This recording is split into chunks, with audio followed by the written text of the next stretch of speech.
Ma'am Tete Sol, this day nga papunta ako sa bahay ng mama ko.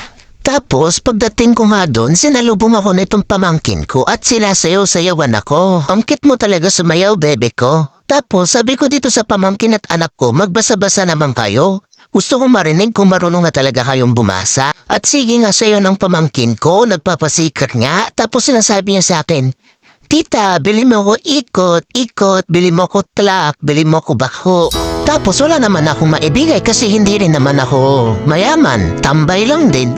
Tapos nakita ko nga itong mga bata na to na naglalaro. Kaya naisipan ko silang bidyuhan kasi ang dami kong realization. Kasi nung bata pa ako, hindi ko talaga naranasan maglaro sa labas.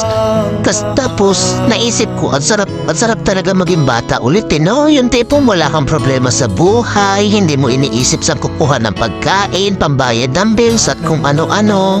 Yun yung pinakamasayang chapter ng buhay mo, ang pagiging bata. Kasi pag tumanda ka na, tapos nasa 25 ka na pataas, tapos wala ka pang napapatunayan, parang napipressure ka ba? Kaya isip na isip ako, ang sarap-sarap talaga bumalik sa pagkabata. Kung pwede lang sana mag-time travel, gagawin ko na eh. Yung tipo, maglalaro ka, tapos pag nadapa ka, mapapasigaw ka na lang ng, Mama, isugat ako! Gusto ko sa'yo! Yung ganon. Pero ngayong matatanda na tayo, wala na tayong magawa, kundi umiyak na lang ng palihim pag sobrang nahihirapan na tayo. Yung tipong gustong-gusto mo magsumbong sa mama mo pero hindi mo magawa kasi malaki ka na at ayaw mo na rin maging pabigat sa kanya. We'll subscribe on my YouTube channel.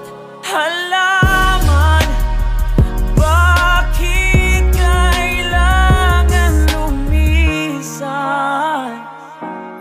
Panapanahon ang pagkakataon, may babalik pa ang